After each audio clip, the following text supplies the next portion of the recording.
자산운용 보고서를 어떤 시각에서 봐야 하는지, 얼마나 일관된 운용 철학과 포트폴리오를 구성을 해서 운용을 했는지, 처음부터 끝까지 운용사가 작성하는 거를 운용에 대한 핵심 메시지가 뭔지, 재산 현황에서 봐야 할 포인트는 운용력 변경 내역을 잘 살펴보는 것도 중요할 것 같고요.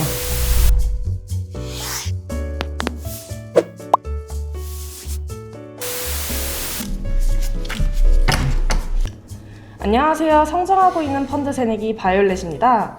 오늘은 특별한 분을 모시고 이번 파날못을 진행하려고 하는데요.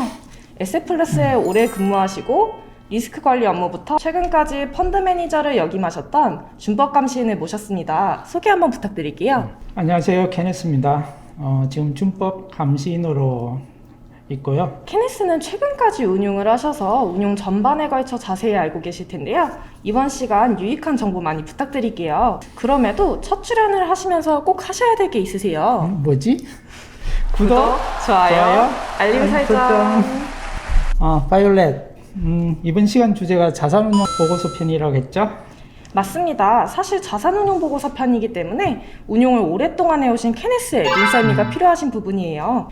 그리고 제가 어느덧 2년 차를 접어들었는데요. 작년부터 월급을 모아서 소액이지만 에셋플러스 펀드에 투자를 하고 있는데 분기에 한 번씩 자산운용 보고서를 받고 있어요. 근데 뭐가 중요한지 사실 잘 모르겠더라고요. 우선 자산운용 보고서를 왜 투자자들이 받는지부터 좀 설명을 해야 될 것 같아요. 우리 자본시장법에 보면 그 투자자 보호를 위해서 그 공모펀드의 자산운용 보고서는 3개월마다 1회 이상 정기적으로 제공하게 되어 있어요. 단 그 사모펀드는 자산운용 보고서 제공 의무를 면제해주고 있습니다.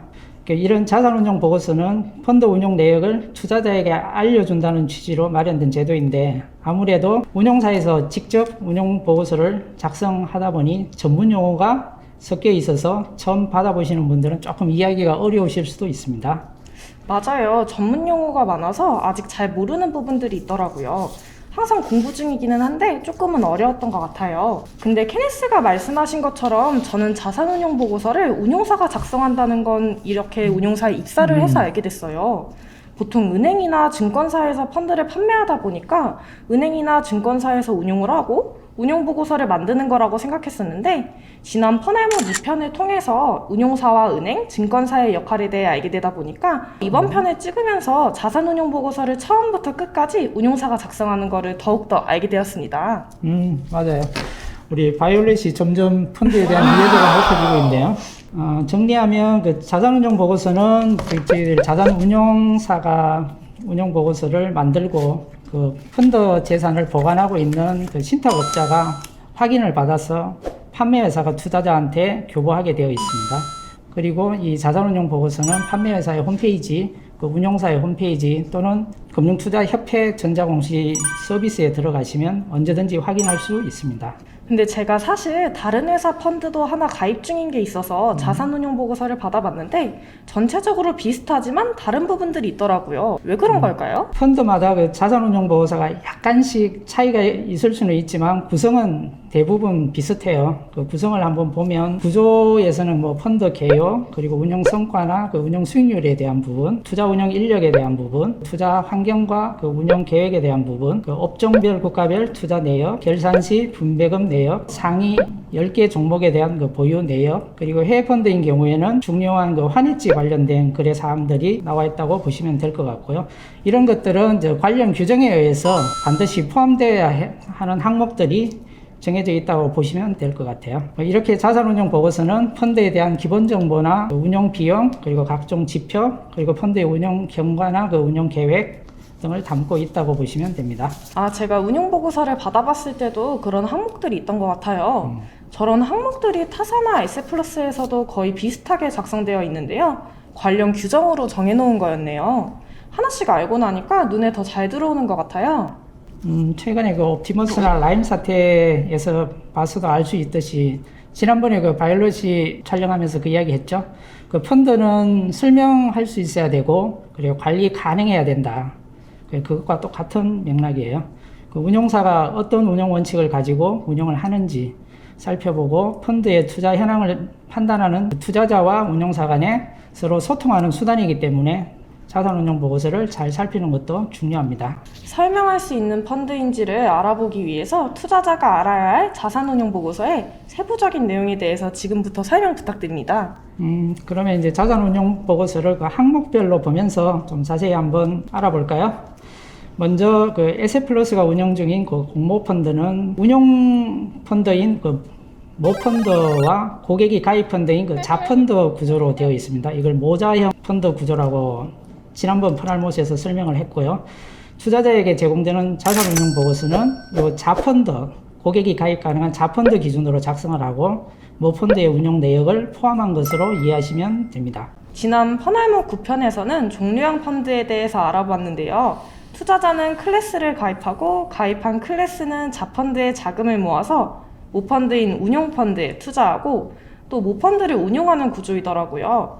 다음으로 기본 정보에 많은 내용이 있는데 여기서 주의 깊게 봐야 할 게 있을까요? 기본 정보를 통해서 그 펀드의 기본적인 특징하고 펀드의 종류 그리고 이제 위험 등급 그 펀드의 여러 가지 이해관계자들을 확인하실 수 있습니다. 펀드의 그 종류에서는 여기서 모자형 구조인지 재간접 구조인지 여부를 확인할 수 있고 이 펀드를 운영하는 운용사가 어디인지 판매하는 판매사가 어디인지 펀드 자산을 보관하고 있는 신탁업자가 어디인지 등등을 확인할 수 있습니다. 그리고 여기서 이제 좀 더 자세히 살펴봐야 될 거는 자펀드에 대한 클래스에 관련된 부분인데요. 이 부분은 지난번 퍼날못을 좀 참고하시면 될 것 같고요. 단 중요한 거는 내가 투자한 펀드명을 그 마지막 클래스까지 정확히 펀드명을 기억을 해야 된다는 게 중요합니다. 그게 내가 가입한 펀드의 고유명사 명칭이니까요.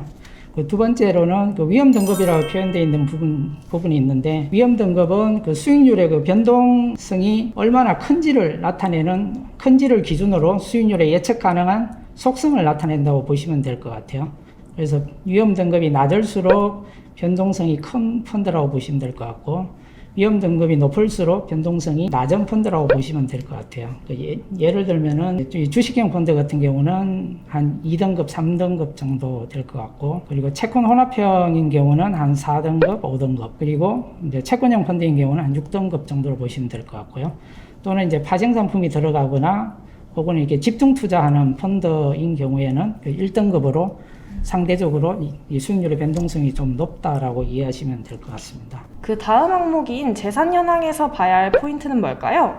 제가 볼 땐 다 중요한 것 같아서요. 저는 처음 자산운용 보고서를 받았을 때 잠시 착각을 했어요. 그 있는 스타코들이 다 제 돈인 줄 알고 깜짝 놀랐습니다. 그렇죠. 잠깐 착각할 수 있죠. 좀 행복한 꿈을 꿀 수도 있고 우리 펀드 같은 경우에도 이 재산 현황을 보면 기본적으로 펀드도 설정 해지라는 그 자금 흐름이 있기 때문에 펀드도 재무제표를 기본적으로 작성을 합니다. 그 여기 재산 현황에서는 그 재무제표 관련된 내용을 표시해 놨다고 보시면 될 것 같고요. 그래서 자산 규모나 뭐 기준 가격 등도 같이 표시되어 있습니다.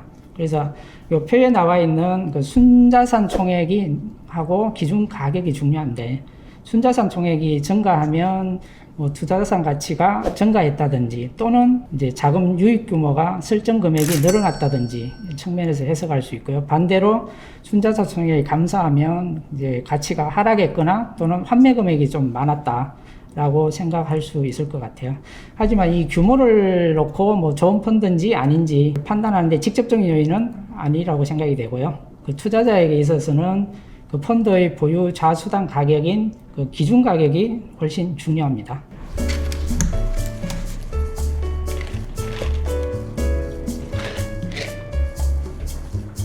다음 페이지에는 운용 경과 및 수익률 현황이 나오네요. 운용 경과에 대해 내용이 서술되어 있는데 어떤 것이 중요한 건가요? 작성된 내용을 보면 그 어떤 관점으로 포트폴리오를 변경했는지 또는 기간 중에 그 반영된 전략이 무엇인지 그런 걸 확인할 수 있고요. 우선 그 운용 보고서 그 운용 기간 중에 실제 운용 경과에 대한 설명 그리고 시장 상황 그리고 포트폴리오 특징 등을 그 펀드 매니저가 직접 작성을 하고 그동안 받았던 운용 보고서를 쭉 살펴보면 해당 매니저가 얼마나 일관된 운용 철학과 포트폴리오를 구성을 해서 운용을 했는지 코멘트만 살펴봐도 알 수 있을 것 같아요. 기간 수익률은 그 표에서 보다시피 앞에서 제가 말씀했듯이 펀드명은 클래스까지 정확히 고유명사로 기억해야 된다고 말씀을 드렸듯이 기간율 수익률은 내 펀드에 해당되는 그 수익률을 확인하시면 그 기간 중에 수익률을 보실 수 있습니다. 근데 대부분 모든 펀드가 항상 펀드 수익률이 나오면 그 밑에 꼭 비교 지수가 나와요. 그 비교 지수는 왜 필요한 건가요? 비교 지수는 그 펀드 운용 시에 그 기준이 되는 지수라고 보면 될 것 같고요. 예를 들어서 이제 우리 종합지수 코스피가 비교 지수다. 라고 했을 때 액티브 펀드인 경우는 그 비교 지수를 적극적으로 초과하는 수익을 내기 위한 펀드라고 이해하시면 될 것 같고, 우리가 이제 패시브 펀드인 경우에는 그 비교 지수를 비슷하게 추종하는 형태를 운용 목표로 하는 펀드다라고 이해를 하시면 될 것 같아요. 비교 지수 대비 초과하는 수익률을 얼마나 나느냐는 것은 그 펀드를 운용하는 운용력의 운용 스타일이나 어떤 시장 국면별로 변동성이 꽤 크게 나타나므로 한 3년 이상의 그 장기 수익률을 참고해서 판단하시는 게 좋을 것 같고요. 그래서 기본적으로 이 비교 지수의 경우는 펀드 매니저의 존재 이유이기도 해요.